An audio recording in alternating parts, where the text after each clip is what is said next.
नमस्कार दोस्तों, सत्य जीवन में आपका स्वागत है। शादी के बाद क्या बेटियां पराई हो जाती हैं?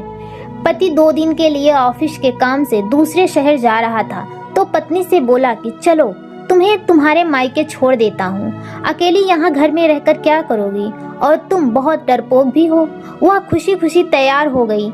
मायके के घर का दरवाजा खुला था।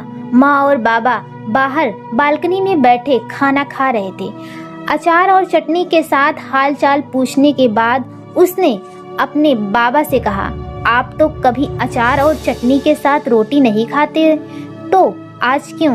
बाबा ने कहा, बेटी कभी कभी खा लेनी चाहिए, इसका भी अपना अलग अलग मजा होता है। उसने अपने पिता की आंखों में लाचारी देख ली थी। उतने में भाभी बाहर आई और चेहरे पर झूठी मुस्कान सजाए पूछने लगी।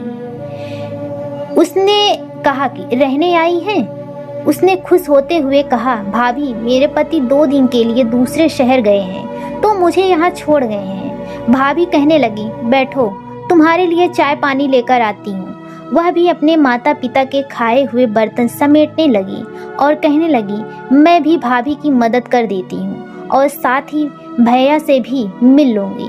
यह कहते हुए वह अंदर चली गई। बर्तन किचन में रखकर वह भाई के कमरे की ओर चल पड़ी तो उसे भाई और भाभी की बातों की आवाज सुनाई दी। भाभी भैया से कह रही थी, तुम्हारी बहनें ब्याह कर तो गई हैं लेकिन अम्मा बाबा की चौखट न छोड़ी अभी तक। जिसका भी दिल करता है मुंह उठाकर बच्चों समेत चली आती हैं। तो भैया गुस्से से कहने लगे, तेरा क्या खाती हैं? यहाँ नहीं आएंगी तो और कहाँ जाएंगी? तो भाभी ने भी दंदनाते हुए कहा, बस अब मुझसे नहीं होती तुम्हारी खानदान वालों की सेवा। तुम्हारे माँ बाप को संभालती हूँ, उन्हें खाना देती हूँ, यही एहसान समझो। भैया और भाभी की बातें सुनकर वह सन्न रह गई। उसकी आवाज तो उसके मुंह में ही वापस दब गई और वह उल्टे पांव वापस होने लगी। थोड़ी देर बाद फोन पर झूठ मूठ का बात करते हुए बाहर निकली। अच्छा माँ जी, आप लोग आए, गांव से पहले ही बता देते तो मायके नहीं आती। अच्छा आप परेशान ना हो, ऐसा करें आप तब तक पड़ोस के घर में बैठे, मैं अभी आती हूँ। माँ बाबा ने देखा तो आश्चर्यचकित होकर पूछने लगी, बेटा क्या हुआ? अभी आई थी और अभी जा रही हो?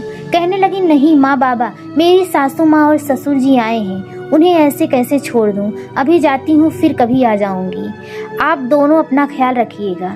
अपने आंसुओं को दबाते हुए वह अपने माता पिता से मिली और बोझल कदमों के साथ खुद को हौसला देते हुए अपने घर को वापस चली गई। उसे रात के खाने में नमक ज्यादा लग रहा था, जबकि वह नमक उसके गले से उतर रहे आंसू का था।